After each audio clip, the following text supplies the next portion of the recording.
এপ্রিলে যে নির্বাচন ঘোষণা করেছেন প্রধান উপদেষ্টা, আমি আজও সেটার আরেকটা দিক নিয়ে কথা বলতে চাইছি। এই নিয়ে অলরেডি সম্ভবত 3টা ভিডিও করা হয়েছে, ইটস দ্য ফোর্থ। কারণ আমার কাছে মনে হয় এই সিদ্ধান্তটা খুবই গুরুত্বপূর্ণ এবং এটাকে খুব সিরিয়াসলি দেখা দরকার। এবং আমরা যে ধরনের রাজনৈতিক প্রেক্ষাপটে আছি, আমাদের গণতান্ত্রিক যে ট্রানজিশন হওয়ার সম্ভাবনা সামনে আছে, আমি দেখুন নিশ্চিত বলছি না, সম্ভাবনা বলছি, সেই সম্ভাবনার পথে এই নির্বাচনটা কবে হবে, কিভাবে হবে, তার অত্যন্ত গুরুত্বপূর্ণ ভূমিকা আছে। সে কারণেই যদি কোনো ক্ষেত্রে কোনো শঙ্কা আমাদের কারো থেকে থাকে এবং সেটা যদি খুব সামান্য হয়, সেটা বলে রাখা উচিত এবং বারবার বলা উচিত। আপনারা খেয়াল করবেন, আমি একটা শঙ্কার কথা, নির্বাচনটা কীভাবে ভণ্ডুল করার চেষ্টা হতে পারে, সেই শঙ্কার কথা বারবার বলছি। আমি নিজে যে খুব কনফিডেন্ট যে এরকম কিছু হতেই যাচ্ছে তা না, কিন্তু আমি আশঙ্কা করি এবং তার পার্সেন্টেজ খুব নিচুও না, মোটামুটি ভালো পার্সেন্টেজ আছে সেই প্রবাবিলিটির আমার বিবেচনায়। সে কারণে আমি মনে করি আমাদের বারবার এগুলো নিয়ে বলা দরকার। হতেই পারে যে শেষ পর্যন্ত এমন কিছু হবে না, কিন্তু মাঝে মাঝে হয় আমাদের জীবন এমন জায়গায় এসে দাঁড়ায়, তখন অতিরিক্ত সতর্কতা, যেটাকে কেউ অতি সতর্কতা বলেও মনে করতে পারেন, সেগুলো করতে হতে পারে, এটা করা দরকার আছে বলে মনে করি। যেমন এপ্রিলের নির্বাচনের একটা বড় ঝুঁকি আমি এভাবে দেখি যে এপ্রিলের নির্বাচনের কারণে এমনও হতে পারে সহসা নির্বাচনই হবে না, আগামী বছরের শেষে বা তারও পরে চলে যেতে পারে। এবং কেউ কেউ এইরকম একটা পরিকল্পনা সাজিয়ে এপ্রিলের নির্বাচনটাকে নিয়ে গেছেন। এটা আমি এখন একটা সম্ভাবনা অ্যাটলিস্ট দেখছি, এবং খুব কম সম্ভাবনা যে তা না। কেন এভাবে ভাবছি? আমি গত বেশ কিছুদিন থেকে একটা কথা বলার চেষ্টা করছি যে নির্বাচন পেছানোর একটা চাপ তৈরি হবে মূলত এনসিপির পক্ষ থেকে, এবং জামায়াতে ইসলামীও তার সাথে থাকবে। এটা আমরা এখনকার যে পলিটিক্যাল ল্যান্ডস্কেপ, এটা আমাদের মনে রাখতে হবে। খুবই ভোলাটাইল একটা সময়ের মধ্য দিয়ে আমরা যাচ্ছি। পলিটিক্যাল ল্যান্ডস্কেপ এখন যে জায়গায় আছে সেটা এই জায়গায় থাকবে, তা নাও হতে পারে। বিশেষ করে জামায়াতে ইসলামীর মতো দল, তারা পরিস্থিতি বুঝে সিদ্ধান্ত নেবেন বলেই আমরা অনুমান করতে পারি। কারণ একটা নির্বাচন হলে সেই নির্বাচনে বিএনপি ক্ষমতায় আসবে, তার সাথে কতটুকু সংঘাতে কিভাবে তারা যাবে সেই হিসাব তারা করতে পারে, এবং তাদের স্টেক কিন্তু অনেক হাই, যেটা এনসিপির না। এনসিপির কিন্তু নির্বাচনী স্টেক খুব হাই না, কিন্তু এনসিপি এটা তুলবে এবং জামায়াত তার সাথে থাকতে পারে। সেটা হচ্ছে, বারবার বলছি, যে নির্বাচনকে পিছিয়ে দেওয়ার জন্য তারা মাঠে নামতে পারে। অলরেডি একটা, এটা আগেও বলেছে, আবারও বলতে চাই, কিন্তু এটাকে ঘিরে কেন বলছি নির্বাচন এপ্রিলে থাকাটা খুবই ঝুঁকিপূর্ণ।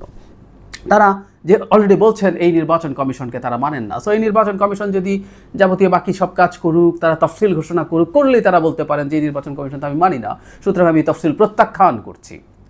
এই যে প্রত্যাখ্যান করছি বলার গ্রাউন্ডটা তারা তৈরি করছেন। কিন্তু আমি স্মরণ করিয়ে দেই, তারা রীতিমতো একটা প্রোগ্রাম করেছেন নির্বাচন কমিশন পুনর্গঠনের দাবিতে, যখন জনাব ইশরাকের সমর্থকরা রাস্তায় ছিলেন তখন। শুধু সেটাই না, এনসিপির প্রধান জনাব নাহিদ ইসলাম প্রধান উপদেষ্টার বক্তব্যের পর যে ফার্স্ট ইমপ্রেশন দিয়েছেন, আমি তাদের ফেসবুক পেজে দেখলাম, সেই বক্তব্যে ক্লিয়ারলি আবারও নির্বাচন কমিশন পুনর্গঠনের কথা বলেছেন, এবং পুনর্গঠন করে তার অধীনে নির্বাচন, এই নির্বাচন কমিশনের অধীনে তারা নির্বাচন করবেন না। এটা হতে পারে যে এই নির্বাচন কমিশনকে তারা বাতিল করে কোনো না কোনো ধরনের নেগোসিয়েশনে যেতে চান পলিটিক্সের মাঠের অন্যান্য খেলোয়াড়দের সাথে, বিএনপির সাথে বিশেষ করে। সেটা তাদের ব্যাপার, আমরা নিশ্চিত নই তারা আসলে কি চান। কিন্তু নির্বাচন ভণ্ডুল করা, নির্বাচন পিছিয়ে দেওয়ার একটা চেষ্টা তারা এটার মাধ্যমে করতে পারেন। তারা মাঠে নেমে যাবেন, যমুনায় যাবেন, পরে শাহবাগ আসবেন, তাদের সাথে জামায়াতে ইসলামী ইনফর্মালি বা ফর্মালিও থাকতে পারে, এবং ইসলামী আন্দোলন সম্ভবত তাদের সাথে পুরোপুরি অ্যালাইন্ড। এর বাইরেও অন্যান্য ইসলামিস্ট ফোর্সেস তারা এর সাথে থাকতে পারে। সো সেরকম কিছু যদি হয়, এখন তাহলে সংকটটা এপ্রিলে হলে নির্বাচনের কি সংকট হবে? আমরা ধরে নেই নির্বাচনটা ডিসেম্বরে ঘোষিত হলো, ধরে নিলাম আমরা। তো এরকম একই, এই নির্বাচন কমিশনের অধীনে করব না বলে এনসিপি মাঠে নেমে গেল, এবং কিছুদিন বেশ মাঠে সমস্যা হলো, পাল্টাপাল্টি জনসমাবেশ হলো, মিছিল হলো, এতে নির্বাচনটা খানিকটা পিছিয়েও গেল। সেই ক্ষেত্রে ডিসেম্বরের নির্বাচনটা জানুয়ারির শেষে বা ফেব্রুয়ারির মাঝামাঝির মধ্যে কিন্তু হয়ে যাওয়া যায়, কারণ রমজানের আগে নির্বাচনটা ফেলার কথা আছে। তাহলে একটা অ্যাকোমোডেটিং স্পেস আছে। আচ্ছা, আমরা ধরে নেই আরেকটা আলাপ আছে, জানুয়ারির শেষে বা ফেব্রুয়ারির প্রথম দিকে যদি নির্বাচন হয়। আমার কাছে মনে হয় ইন অল কনসিডারেশনস এটাই বেস্ট অপশন। যে বিএনপি ডিসেম্বর চাইছে, ঠিক আছে, সরকারের খানিকটা ইগো হয়েছে, আমরা বিএনপির কথাই কেন শুনবো, আমরা তাহলে ওটা করি, এতে সবগুলি রক্ষা হয়। তো সেটাও যদি হয়, স্টিল এই নির্বাচন কমিশন থাকলে বা এনসিপি একই ধরনের মুভমেন্ট, শুধু এই নির্বাচন কমিশন না, তারা বিচার সংস্কার এগুলো ভালোভাবে ভিজিবল না হলেও নির্বাচন করবে কি করবে না, নির্বাচন না করার অধিকার আছে, কিন্তু তারা নির্বাচন প্রত্যাখ্যান বা প্রতিহত করার চেষ্টা করতে পারেন। সেই ক্ষেত্রে ফেব্রুয়ারিতেও যদি হয় তখন কিন্তু এখন যে শিডিউলটা বলা আছে এটা শেষ অপশন হিসেবে থাকে। তখনও নানান রকম পাল্টাপাল্টি হলো মাঠে, শেষে নির্বাচন খানিকটা যদি পেছানোর পরিস্থিতি তৈরি হয়ে যায়, সেই ক্ষেত্রে ওই একই রমজানের আগে তফসিল ঘোষণা করবে, পুরো রমজানের মধ্যে যে অ্যাডমিনিস্ট্রেটিভ কাজ অফিসিয়াল কাজ আছে সেগুলো চলবে, এবং ঈদের পর 2 সপ্তাহ ক্যাম্পেইন দিয়ে নির্বাচন, মানে এপ্রিলের মিডের আগে নির্বাচনটা হয়ে গেল। এখন আমরা চিন্তা করি যে সময়টা নির্বাচনের ডেট ঠিক করা হয়েছে, এখানে সবচেয়ে বড় ঝুঁকি তৈরি হয়েছে এরকম, ধরে নিলাম যে এটার যে প্ল্যান, রমজানের আগে নির্বাচনের শিডিউল ঘোষণা করলো নির্বাচন কমিশন। এনসিপি অলরেডি ঘোষণা করেছে নির্বাচন কমিশনের অধীনে তারা নির্বাচন করবেন না। তারা নির্বাচন করবেন না ঘোষণা দেয়া ইটসেলফও প্রবলেম তৈরি করবে। আমি বারবার বলছি এনসিপি নির্বাচনী মাঠের কোনো শক্তিই নয়, কিন্তু এই দলটাতে যেহেতু আমাদের এই গণঅভ্যুত্থানের সামনের সারিতে থাকা অনেক গুরুত্বপূর্ণ, আমাদের অনেক প্রিয় মুখ আছে, তাই এর একটা আলাদা গুরুত্ব আছে। এবং তার সাথে যদি জামায়াত অ্যালাইন্ড হয়, সেটা আসলে বিএনপির নির্বাচনে পার্টিসিপেট করাকেও প্রবলেমের মধ্যে ফেলতে পারে। আমি এর আগে একদিন একটা ভিডিওতে আপনাদেরকে বলেছি, আওয়ামী লীগ নিষিদ্ধ করার জন্য তারা মরিয়া ছিল, এবং এখন জাতীয় পার্টিও নিষিদ্ধ করার আলাপ আনছে মূলত এই কারণে। তাতে যেটা দাঁড়াবে, জামায়াত এবং এনসিপি না হলে এই নির্বাচনের অ্যাকসেপ্টেবিলিটি নিয়ে প্রশ্ন আসবে। কিন্তু আবারও বলছি যে তারা নির্বাচন করবে না এটা একটা ব্যাপার, কিন্তু তারা যদি আবার নির্বাচনী তফসিল বাতিল করার জন্য কর্মসূচি দেয় যে না এটা আমরা মানি না, নির্বাচন এই সময় হতে পারবে না, তাহলে কি দাঁড়ালো ব্যাপারটা? যদি এপ্রিলের এই জায়গায় নির্বাচন না দেওয়া যায়, তাহলে ওর পর শিডিউল দিয়ে নির্বাচন হতে হতে জুন জুলাই এসব হয়ে যাবে, এবং বাংলাদেশে জুন জুলাইয়ে আসলে কোনো নির্বাচন ফিজিবল না। টেকনিক্যালি সম্ভব, যে কোনো সময় নির্বাচন করা যায়, কিন্তু জুন জুলাই অগাস্ট সেপ্টেম্বর এগুলো সব তীব্র গরম, বৃষ্টি, ঝড়, এই সবের মধ্যে থাকে। বহু জায়গায় বন্যা হয়ে যেতে পারে, বাংলাদেশে এগুলো খুবই পসিবল ব্যাপার। ফলে নির্বাচনটা আসলে এরপর বেশ কয়েক মাসের জন্য পিছিয়ে যাবে, এবং নভেম্বরের আগে হয়তো আর নির্বাচনের প্রশ্নও তোলা যাবে না।